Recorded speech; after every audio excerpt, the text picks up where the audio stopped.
आइए दोस्तों बात करते हैं आज 31 अगस्त 2020 मंडे सोमवार हो चुका है, महीने का आखिरी दिन है और जानते हैं फटाफट से इस वीडियो में आज देश भर की तमाम बड़ी खबरों को। आपको बता दूं किन किन राज्यों में लॉकडाउन को 30 सितंबर तक फिर से लागू कर दिया गया है। बहुत ही महत्वपूर्ण बड़ी खबर आपको बताएंगे। साथ ही राम मंदिर को लेकर भी बड़ी खबर है, मोदी सरकार की तरफ से भी कुछ बड़ी घोषणाएं, बड़े ऐलान है। मौसम समाचार भी जानेंगे, भारी बारिश, बाढ़, आंधी, तूफान को लेकर भी बड़ी चेतावनी है। ताजा कोरोना के आंकड़े अभी क्या चल रहे हैं, एक एक करके सभी तमाम 50 बड़ी खबरों पर नजर डालते हैं। बिल्कुल ध्यान से इस वीडियो में मेरे साथ बने रहेगा और एकदम पूरा लास्ट तक देखते रहिएगा। 50 खबरों की सीरीज में सीधे बात करते हैं पहले अपडेट की। तो सबसे अच्छी खुशखबरी है दोस्तों, अब आप यूपीआई, रुपए जैसे डिजिटल ट्रांजैक्शन करोगे ना, फोन पे, पेटीएम, भीम ऐप वगैरह वगैरह से किसी भी तरह से, है ना, तो आपको किसी भी तरह का कोई भी चार्ज नहीं देना पड़ेगा। केंद्रीय प्रत्यक्ष कर बोर्ड यानी कि सीबीडीटी ने इसको लेकर आदेश भी जारी कर दिए। और इतना ही नहीं दोस्तों, जनवरी से लेकर अब तक अगर आपने यूपीआई आधारित डिजिटल पेमेंट पर आपका कोई शुल्क या चार्ज लगा है ना, तो भी 1 जनवरी के बाद से जो भी बैंक चार्ज वसूले हैं वो आपको वापस रिफंड किया जाएगा। यूपीआई समेत सभी डिजिटल ट्रांजैक्शन पर पैसे अगर आपके कटे हुए हैं तो रिफंड मिल जाएंगे आपको। इसको लेकर ऑफिशियल प्रेस नोट भी जारी किया जा चुका है गवर्नमेंट ऑफ इंडिया की तरफ से, ministry of finance, department of revenue की तरफ से। आप स्क्रीन पर देख सकते हैं जानकारी। तो कुल मिलाकर के अब आपको यूपीआई समेत डिजिटल ट्रांजैक्शन पर किसी भी तरह का कोई चार्ज नहीं देना पड़ेगा। सरकार जो है ना दोस्तों हमारे देश में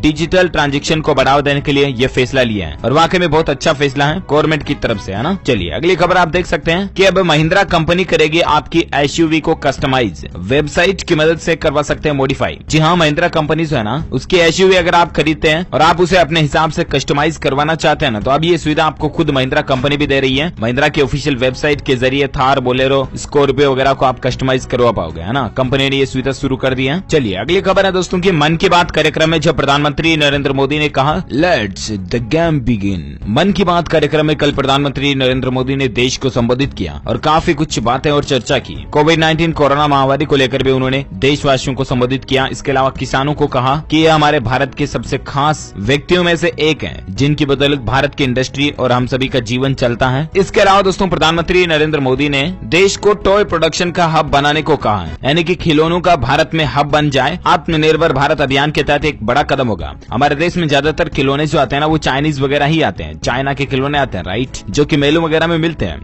ऐसे में भारत सरकार की प्लानिंग है दोस्तों की अब खिलौने वगैरह भारत में ही बने, टॉयज का एक बहुत बड़ा हब बना दिया जाए भारत को, ताकि हमारा भारत आत्मनिर्भर बन जाए। और इतना ही नहीं, vocal for local and local to world, ये पीएम मोदी का जो मिशन है, भारत में खिलौने बने और दूसरी देशों में उनको एक्सपोर्ट किया जाए, ना कि दूसरे देशों से हम खरीदें। तो ये एक सरकार का मिशन है। इसके अलावा भी पीएम मोदी ने देश के युवाओं को कहा कि मैं युवा टैलेंट से कहता हूँ आप भारत में भी गेम्स बनाइए और भारत के भी गेम्स बनेंगे। और कहा भी जाता है कि लेट्स द गेम्स बिगिन, तो चलो खेल शुरू करते हैं। देशवासियों को मोटिवेट किया, खास करके युवाओं को। इसके अलावा और एक बात माननीय पीएम मोदी ने कही दोस्तों, मजाक मत समझिएगा, उन्होंने कहा कि कुत्तों की बहादुरी को वाकई में धन्यवाद, देशवासियों से घर में देसी नस्लें लाने का आग्रह किया। दरअसल दोस्तों जब हम स्वतंत्रता दिवस मना रहे थे ना, तो बहुत ही रोचक समाचारों ने हमारे सुरक्षा बलों को 2 साहसी पत्थरों के बारे में ध्यान आकर्षित किया। एक है सोपी और दूसरा है भारतीय सेना में सेवा देने वाला विदा। तो कुल मिलाकर के जो कुत्ते हमारे देश की रक्षा में हित में काम आए ना, उनको लेकर पीएम मोदी ने कहा कि हमें भी अपने घर में देशी नस्लों के कुत्तों को पालना चाहिए वगैरह वगैरह। इसके अलावा मुहर्रम त्योहार को लेकर भी पीएम मोदी ने ट्वीट किया और इमाम हुसैन की शहादत पर उनके बलिदान को भी याद किया। जी हाँ, प्रधानमंत्री नरेंद्र मोदी ने मुहर्रम के 10वें दिन रोज़े अशूरा के मौके पर इमाम हुसैन की शहादत को याद किया। पीएम मोदी ने ट्वीट में लिखा कि समानता और निष्पक्षता पर उनका जोर उल्लेखनीय है, इससे बहुतों को ताकत मिलती है। तो ये कुछ चर्चाएं देश में चल रही है। जो इतना ही नहीं, प्रधानमंत्री जी ने मिडिल स्कूल स्तर पर भी एग्रीकल्चरल सब्जेक्ट की शुरुआत पर जोर दिया और साइंटिस्टों से अपील भी की। पीएम मोदी ने मिडिल स्कूल से लेवल पर एग्रीकल्चर सब्जेक्ट यानी कि कृषि से जुड़े विषय जो है ना, उनकी शुरुआत करने पर जोर देते हुए शनिवार को कहा दोस्तों कि इससे बच्चों में खेती की वैज्ञानिक समझ का विस्तार होगा तथा कृषि से जुड़े कारोबार का विकास होगा। ऑलरेडी गवर्नमेंट की प्लानिंग है कि किसानों की आय वगैरह बढ़े, इसलिए खेती के बारे में आगे आने वाली जनरेशन जो है ना वो भी अवेयर रहे, इसलिए एजुकेशन के सिलेबस में भी खेती से जुड़ी चीजों को शामिल करने की सरकार की अच्छी प्लानिंग है ना। चलिए अगली खबर है दोस्तों, गोरक्षपीठ में श्री राम कथा ज्ञान यज्ञ शुभारंभ हो चुका है। उत्तर प्रदेश के मुख्यमंत्री योगी आदित्यनाथ बोले कि 500 साल बाद बनेगा भगवान श्री राम का भव्य मंदिर। जी हाँ, गोरखनाथ मंदिर में अयोध्या धाम से पधारे जगत गुरु स्वामी राघवाचार्य जी महाराज के कर कमलों से श्री राम कथा ज्ञान यज्ञ का शुभारंभ हो चुका है। और इसी मौके पर उत्तर प्रदेश के मुख्यमंत्री जी ने ये बात भी कही है। अच्छी बात है हम सभी, खास करके हिंदू धार्मिक मान्यताओं वाले लोगों के लिए। और दोस्तों माने सभी धर्मों वाले अगर, तो भी श्री राम तो सभी धर्मों के रहे हैं, कभी भी भगवान श्री राम ने पर्टिकुलर किसी धर्म का पक्ष नहीं लिया। अगर आप इस श्री राम को दिल से मानते हैं तो इस वीडियो के नीचे कमेंट बॉक्स में जय श्री राम जरूर लिखिएगा और इस वीडियो को लाइक भी कीजिएगा, ज्यादा से ज्यादा लाइक करके शेयर भी करना। फिलहाल अगली खबर खबर आप देख सकते हैं कि प्रत्येक भाषा के लिए होगी अकादमी की स्थापना, भारतीय भाषाओं की ताकत बढ़ेगी। जी हाँ, हिंदी हो या मराठी हो या संस्कृत हो या भारत की कोई भी भाषा हो, इन सभी भाषाओं को सरकार बढ़ावा देने की प्लानिंग कर रही है। इन शब्द कोशों के निर्माण के लिए अकादमी शुरू करने की सरकार की प्लानिंग चालू हो रही है और ऐसे में अनुसूची की 8 भाषाओं के लिए इन अकादमियों को केंद्र सरकार द्वारा राज्य सरकारों के साथ परामर्श करके अथवा उनके साथ मिलकर स्थापित किया जाएगा। कुल मिलाकर के दोस्तों, भारत के संविधान में जो 8वीं अनुसूची में जितनी भी भाषाएं हैं ना, उन सभी को सरकार बढ़ावा देने के लिए ये एक नई प्लानिंग बना रही है। अच्छी बात है। अगली खबर देख सकते हैं कि यूजर्स डेटा हैक पर पेटीएम मॉल ने कहा हमारा डेटा सुरक्षित है, सिक्योरिटी में कोई भी चूक नहीं हुई है। जी हाँ, मोबाइल वॉलेट कंपनी पेटीएम की e commerce unit Paytm mall ने कहा दोस्तों की सिक्योरिटी को लेकर कोई चूक नहीं हुई, क्योंकि मीडिया में कुछ ऐसी खबरें चल रही थी कि पेटीएम का डेटा वगैरह हैक हो गया, तो इस पर पेटीएम का ये क्लेरिफिकेशन है। कोई ट्विटर यूजर इस तरह का दावा कर रहा था तो है ना। अच्छा, अगला अपडेट देख सकते हैं। अब ट्विटर पर कॉपी पेस्ट किए ट्वीट तो हो सकती है मुश्किल, कंपनी ने एक बड़ा फैसला लिया। दरअसल दोस्तों, ट्विटर कंपनी ने खुद ट्वीट करके ये लिखा, देखिए आप जरा, कि we have seen an increase in copy paste and attempt by many accounts to copy paste and tweet the same phrase. बोले तो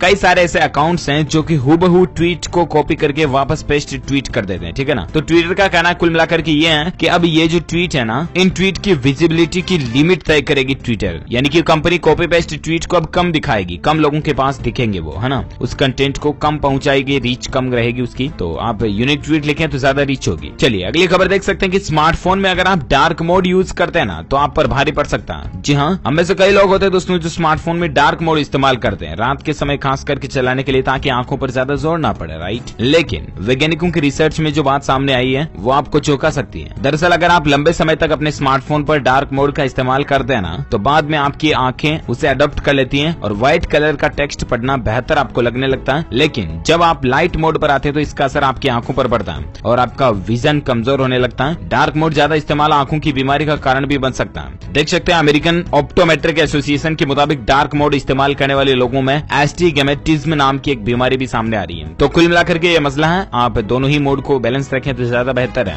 और एक खबर देख सकते हैं, टिकटॉक डाउनलोड करने वालों के लिए भी एक मैसेज आ रहा है, सावधान हो जाइए कि जरा आपकी मुश्किल बढ़ सकती है। दरअसल जब से भारत सरकार ने टिकटॉक को बैन किया ना, उसके बाद कई बार ऐसे मैसेज भी देखे जा रहे हैं और आजकल खास करके सोशल मीडिया पर व्हाट्सएप के जरिए ऐसा मैसेज वायरल हो रहा है, जिसमें लिखा आ रहा दोस्तों की TikTok is back in India now, make creative videos again वगैरह ठीकरा पूछड़ा। और उसमें नीचे लिंक दी हुई होती है जहाँ लिखा होता है दोस्तों की टिकटॉक प्रो का वर्जन डाउनलोड करो वगैरह वगैरह। तो मैं आपको बता दूं दोस्तों की भारत सरकार की तरफ से टिकटॉक को हाल तक शुरू नहीं किया गया अभी तक, यानी कि आप ऐसे किसी भी लिंक पे क्लिक ना करें, वरना फर्जी एपीके डाउनलोड आपके मोबाइल में हो सकते हैं और वो इंस्टॉल होने के बाद आपके मोबाइल का डेटा खतरे में पड़ सकता है। अगर आपके फोन में आपके एटीएम कार्ड की फोटो वगैरह है या आपकी पर्सनल बैंक डिटेल्स वगैरह रखी हुई है तो वो भी लीक हो सकती है। इसीलिए दोस्तों बी अलर्ट एंड टिकटॉक के नाम से आप किसी भी फर्जी ऐप को डाउनलोड ना करें तो ज्यादा बेहतर रहेगा, है ना। चलिए अगली खबर आप सुशांत सिंह राजपूत केस को लेकर देख सकते हैं। रिया से तीसरे दिन सीबीआई ने करीब 8 घंटे तक पूछताछ की। ड्रग से जुड़े सवाल पर रिया भड़क भी चुकी थी। इसके अलावा भी रिया ने कुछ सवाल पूछे थे, तब रिया ने माथे पर पसीना ला दिया था, फिर सीबीआई पर भी चिल्ला उठी थी। दूसरे राउंड में रिया से एक सवाल पूछा गया था और सवाल ये था सूत्रों के मुताबिक दोस्तों की, तुम सुशांत सिंह राजपूत के साथ लिव इन रिलेशनशिप में थी, एक पत्नी की तरह तुम सुशांत सिंह के साथ रह रही थी और ऐसे में सुशांत की मानसिक हालत को अच्छी तरह समझती होगी, फिर भी तुमने अपनी कोई जिम्मेदारी नहीं निभाई। हम तुमको सुशांत की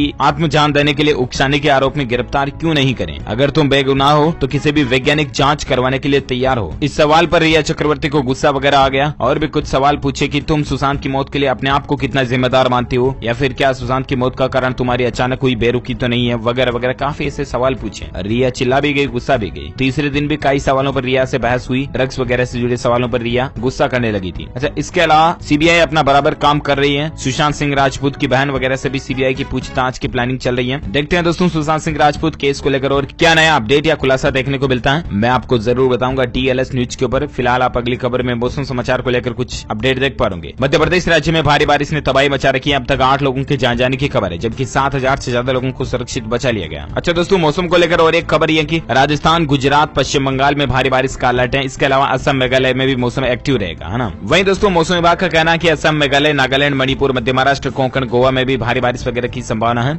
और भी भारत के किन किन राज्यों में भारी बारिश की चेतावनी है, मैं आपको संपूर्ण भारत के मौसम पूर्वानुमान के अगले अपडेट में बताऊंगा। फिलहाल मौसम के कुछ हालात आप देख सकते हैं। उत्तर प्रदेश वाराणसी के अंदर बाणा सागर बांध पर अलर्ट जारी किया गया क्योंकि 14 फाटक बांध के खोले गए और उसके बाद मध्य प्रदेश के कई जनपदों में बारिश का भी असर दिखाई दे रहा। और एक खबर है कि गुजरात में भी बाढ़ का संकट मंडरा रहा क्योंकि नर्मदा नदी किनारे बसे लोगों को सुरक्षित जगहों पर भी पहुंचाया गया है और ऐसे में गुजरात में बाढ़ का संकट बढ़ा बढ़ा हुआ है। 2000 से ज्यादा लोगों को सुरक्षित स्थानों पर पहुंचाना पड़ा। और एक खबर देख सकते हैं, राजस्थान में भी बांसवाड़ा के तानपुर लोहिया में 10-10 इंच, तो बांसवाड़ा शहर में 7 इंच, झालावाड़ के डग में 24 घंटे 7.5 इंच बारिश हुई। साथ ही मध्य प्रदेश में 394 गाँवों में बाढ़ ने तबाही मचा रखी है। सावधान रहें, आज भी रेड अलर्ट जारी किया गया बारिश को लेकर। अच्छा दोस्तों, संपूर्ण भारत के मौसम पूर्वानुमान क्या कहते हैं आज 31 अगस्त 2020 को लेकर। तो आगामी 24 घंटों के दौरान गुजरात, दक्षिण पश्चिम राजस्थान, मध्य प्रदेश में भारी बारिश की संभावना है। इसके अलावा कोंकण, गोवा, उप हिमालय, पश्चिम बंगाल, सिक्किम, असम, मेघालय, अरुणाचल प्रदेश के कुछ हिस्सों में भी हल्की बारिश हो सकती है। साथ ही पूर्वोत्तर भारत में अंडमान निकोबार द्वीप समूह, लक्षद्वीप, पूर्वी राजस्थान, हिमाचल प्रदेश, उत्तराखंड में भी हल्की से मध्यम बारिश की संभावना है। और पश्चिम बंगाल, हरियाणा के कुछ हिस्सों में है ना, पंजाब, उत्तर प्रदेश, तेलंगाना, आंध्र प्रदेश और आंतरिक कर्नाटक में भी हल्की से मध्यम बारिश हो सकती है। ये अगले 24 घंटों के दौरान मौसम विभाग की इन जगहों पर चेतावनी है ना। तो ये तो रहे आज के वेदर न्यूज अलर्ट। अच्छा दोस्तों, आज के पेट्रोल डीजल के रेट की बात करें ना, तो आज फिर पेट्रोल की कीमतों में महंगाई बढ़ोतरी देखी गई। राजधानी दिल्ली में पेट्रोल का भाव पहली बार 82 रुपए प्रति लीटर के पार पहुंच चुका। और बेसिकली अभी राजधानी दिल्ली, मुंबई, चेन्नई, कोलकाता, इंदौर, भोपाल, जयपुर, पटना में पेट्रोल और डीजल के रेट लिस्ट प्रति लीटर कितने चल रहे हैं, तो आप इस टेबल में अलग अलग महानगरों की जानकारी देख सकते हैं। चलिए अगले अपडेट में बात करें कोरोना वायरस को लेकर और लॉकडाउन वगैरह को लेकर क्या बड़ी खबरें चल रही। तो अपडेट आप देख सकते हैं कि तमिलनाडु सरकार की तरफ से भी 30 सितंबर तक लॉकडाउन को बढ़ा दिया गया। तमिलनाडु के मुख्यमंत्री पलानी स्वामी ने ऐलान कर दिया। जहां देश में कारोबार को पटरी पर लाने के लिए केंद्र सरकार ने अभी कल ही अनलॉक 4 की गाइडलाइंस जारी की थी और 1 सितंबर से हमारे देश में अनलॉक 4 भी लागू होने जा रहा, राइट। और इसी बीच दोस्तों कई राज्य सरकारें जो है ना लॉकडाउन को सितंबर महीने के लिए पूरा बढ़ा रही है। कल ही आपको पता होगा झारखंड सरकार ने भी लॉकडाउन को 30 सितंबर तक बढ़ाया था, मैंने आपको अपडेट भी बताया था। और उसके बाद आज तमिलनाडु सरकार की तरफ से भी 30 सितंबर तक लॉकडाउन को बढ़ा दिया गया। हालांकि कुछ खास जरूरी सेवाएं चालू रहेगी। अच्छा, इसके अलावा हरियाणा सरकार ने यह ऐलान किया दोस्तों कि अब 2 दिनों का लॉकडाउन नहीं होगा, सभी दिन बाजार वगैरह खुले रहेंगे। अनलॉक 4 की गाइडलाइंस जारी होने के बाद अब हरियाणा सरकार ने एक बड़ा फैसला लिया है। राज्य में होने वाला सोमवार और मंगलवार को लॉकडाउन भी अब नहीं होगा, सप्ताह में 7 दिन बाजार खुलेंगे। तो ये हरियाणा राज्य के लोगों के लिए एक अपडेट है और अच्छी खबर भी है। साथ ही अपडेट देख सकते हैं कि कोविड के इलाज में जीवन रक्षक साबित हुई खून को पतला करने वाली सामान्य दवा। जी हाँ, एक सामान्य दवा, रक्त पतला करने वाली एक दवा है कॉमन ब्लड थिनिंग ड्रग जो है ना, वो कोविड-19 के रोगियों के लिए एक संभावित चिकित्सकीय उपचार बनकर उभरी है। डॉक्टरों का कहना है दोस्तों की दवा एक सीधे लगाए जाने वाले इंजेक्शन के रूप में अस्पताल में भर्ती अवधि को कम करने में मदद करती है और रिकवरी रेट में भी काफी सुधार दिख रहा है और अचानक होने वाली मौत की दर में 90% तक की कटौती भी ये दवा करती है। तो दोस्तों वायरस की बीमारी के इलाज में ये भी एक वैज्ञानिकों की एक नई खोज है। अच्छा, भारत में कोरोना वायरस के आज के ताजा आंकड़ों की अगर बात करें ना, तो पिछले 24 घंटों के दौरान तकरीबन 78,000 नए मामले देखे गए और इसके बाद संक्रमितों की संख्या 36 लाख के पार पहुंच चुकी है, जिसमें से एक्टिव केस यानी कि सक्रिय भारत में जो मामले हैं ना, वो चल रहे हैं 7,80,000 से भी ज्यादा चल रहे हैं, जबकि भारत में कुल ठीक होने वाले लोगों की संख्या 27,71,000 से भी ज्यादा हो चुकी है। इस वायरस के चलते मरने वालों का आंकड़ा 64,000 से ऊपर पहुंच चुका है, 64,500,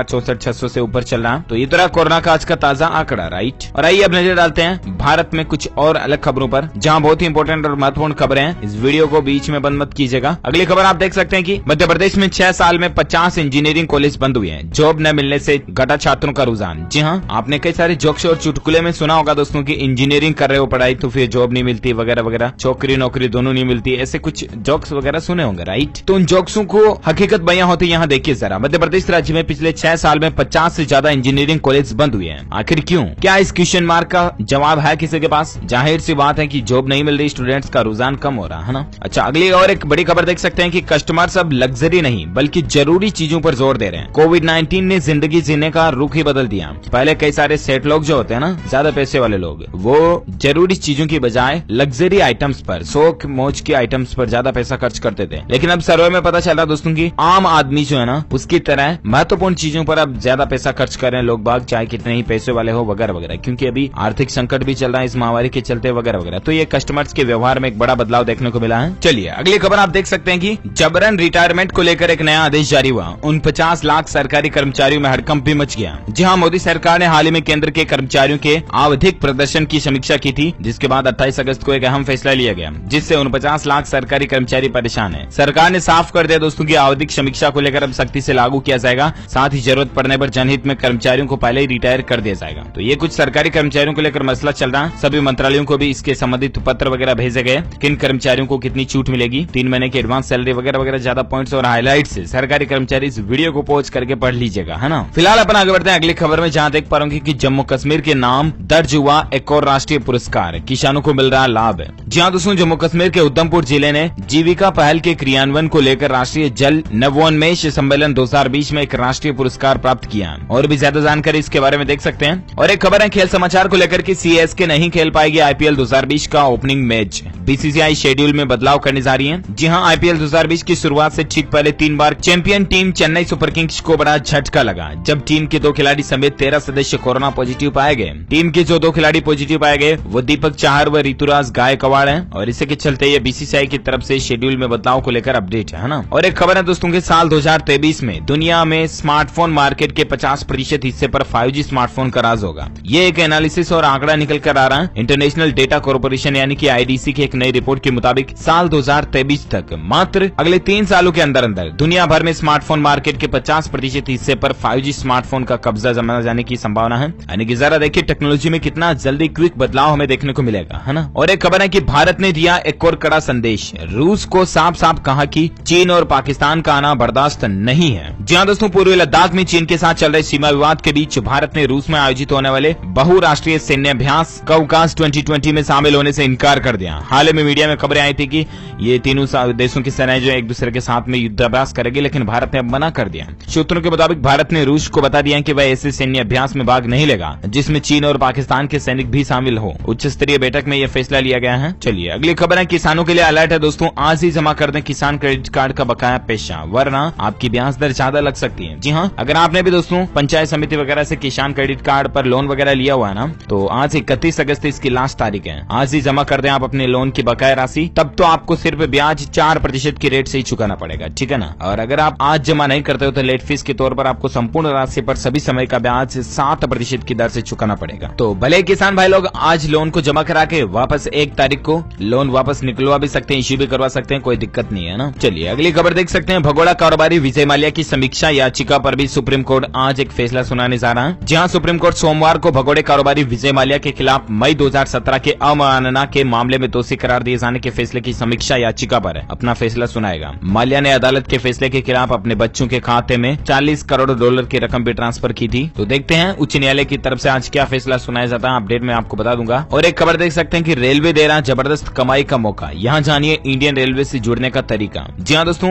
भारतीय रेलवे जो है ना, वो पूर्वोत्तर रेलवे जोन में स्थित इज्जत नगर डिवीजन में 38 रेलवे स्टेशनों पर 1389 जन साधारण टिकट बुकिंग सेवक यानी कि JTBS रखे जाने की प्लानिंग कर रहा है। बतौर एजेंट कमाई करने का मौका दिया जा रहा। इन चयनित एजेंट्स को हर टिकट की बिक्री पर कमीशन मिलेगा। ये एजेंट सिर्फ अनरिजर्व टिकट ही बेच सकेंगे। इन टिकट बुकिंग सेवकों की नियुक्ति 3 साल के लिए की जाएगी। वहीं पूर्वोत्तर रेलवे के वाराणसी डिवीजन में 43 स्टेशनों पर स्टेशन टिकट बुकिंग एजेंट रखे जाने। तो आप कुल मिलाकर के ऑफिशियल वेबसाइट NER.indianrailways.gov.in पर जाकर के एप्लीकेशन डाउनलोड करके अप्लाई वगैरह कर सकते हैं और रेलवे के साथ मिलकर काम भी कर सकते हैं, है ना। अच्छा, और एक खबर है कि भारतीय स्टेट बैंक यानी कि SBI के जरिए बुक कीजिए आप टाटा नेक्सॉन इलेक्ट्रॉनिक वर्जन और फ्री में होम चार्जर आपका इंस्टॉल किया जाएगा। जहां अगर आप कार खरीदने की सोच रहे हैं तो देश का सबसे बड़ा बैंक जो है ना, भारतीय स्टेट बैंक, आपके लिए एक आकर्षक ऑफर लेकर आया है। SBI योनो ऐप के जरिए अगर आप टाटा नेक्सॉन EV बुक करते हैं तो आपको कई सारे आकर्षक ऑफर वगैरह मिल रहे हैं। फ्री चार्जर इंस्टॉल आपको भारतीय स्टेट बैंक की तरफ से मिलेगा। इसके अलावा भी कई सारे आकर्षक ब्याज दर पर, कम ब्याज दर पर आपको लोन वगैरह भी इस गाड़ी के लिए मिल सकता है। तो ये कुछ ऑफर्स हैं SBI की तरफ से। अच्छा, और एक खबर है दोस्तों की month end mobile fest sale चल रही है फ्लिपकार्ट के ऊपर, यानी कि लास्ट 30-31 अगस्त तक के लिए सेल थी। आज इसकी लास्ट डेट है। अगर आप फ्लिपकार्ट के जरिए मोबाइल वगैरह मंगाने की सोच रहे हैं तो आपको कमीशन मिल सकता है इस पर, ठीक है ना, डिस्काउंट छूट वगैरह मिल सकती है। अच्छा, अगली खबर है दोस्तों की LIC पॉलिसी खरीदने वालों के पास एक मौका है। अगर आपकी ऐसी कोई पॉलिसी है ना जो कि डंब हो चुकी है, बहुत समय पहले से बंद हो चुकी है, उस पॉलिसी को अगर आप वापस चालू करना चाहते हो तो LIC आपके लिए एक ऑफर लेकर आया।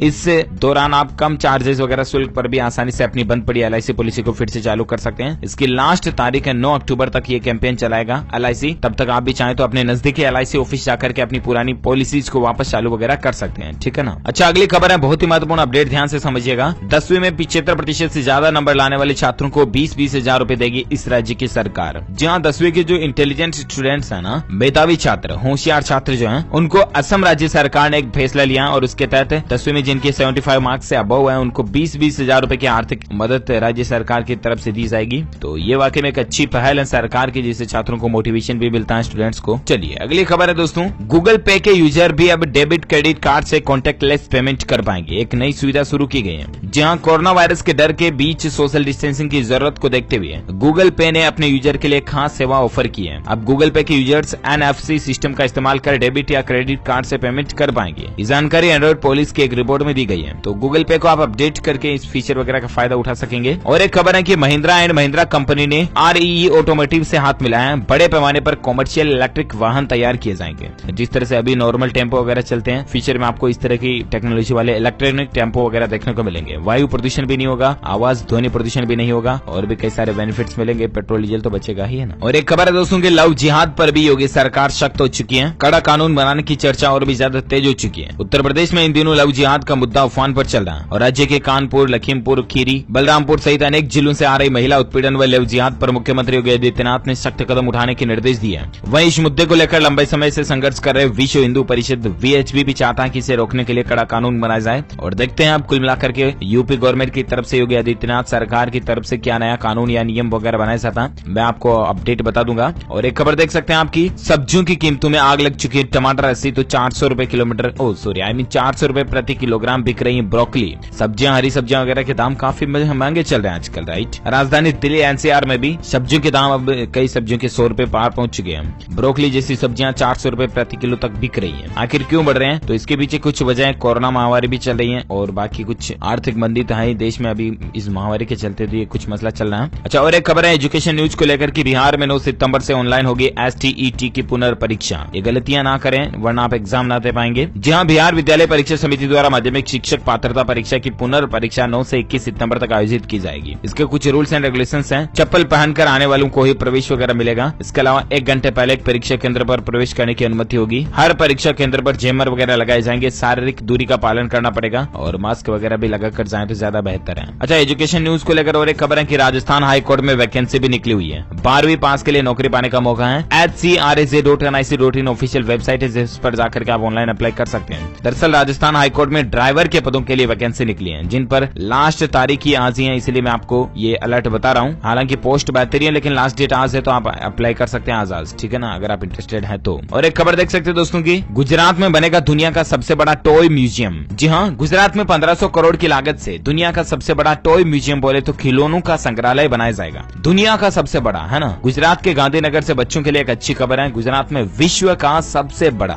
टॉय म्यूजियम बनने वाला है। इसके लिए 30 एकड़ जमीन भी आवंटित की गई है और इसे गुजरात की चिल्ड्रन यूनिवर्सिटी के बाल भवन प्रोजेक्ट के तहत बनाया जा रहा है। यहाँ प्राचीन काल से लेकर आधुनिक काल तक के 11 लाख से ज्यादा बच्चे खिलौने के प्रतिष्ठित किए जाएंगे, तो ये अच्छी पहल है। और ओके दोस्तों, इसी के साथ ही आज दिन भर की तमाम बड़ी खबरें, मुख्य समाचार, टुडे ब्रेकिंग न्यूज का वीडियो फिनिश होता है। आप मुझे नीचे कमेंट करके जरूर बताएगा कि आपने भी दोस्तों बचपन में खिलौनों वगैरह को, गेम्स वगैरह से जरूर खेले होंगे, राइट। और ऐसे में आपको सबसे अच्छा खेल गेम कौन सा लगता है, यानी कि आपका पसंदीदा खेल कौन सा, which is your favourite game, आप मुझे नीचे कमेंट करके बताएगा, जरूर मैं जानना चाहूंगा। आप अपने बचपन की यादें शेयर कर सकते हैं मेरे साथ नीचे कमेंट बॉक्स में, है ना। इस वीडियो को लाइक करना जरूर, ज्यादा से ज्यादा लाइक करके अपने दोस्तों के साथ फेसबुक और व्हाट्सएप पर भी शेयर करना। और हाँ, साथ ही अगर आप चाहते हैं दोस्तों की DLS बाय के साथ आप हमेशा के लिए जुड़े रहें और रोजाना आपको इसी तरह की काम की खबरें तुरंत आपके मोबाइल पर मिलते रहे, अपडेट्स तुरंत आप पाते रहे ना, तो DLS न्यूज चैनल को सब्सक्राइब करके बेल आइकन जरूर दबा दीजिएगा, ताकि आप और हम आपस में जुड़े रहेंगे और रोजाना एक दूसरे के साथ काम की खबरें शेयर कर पाएंगे। Thank you, take care, good bye, जय हिंद, जय भारत, वंदे मातरम।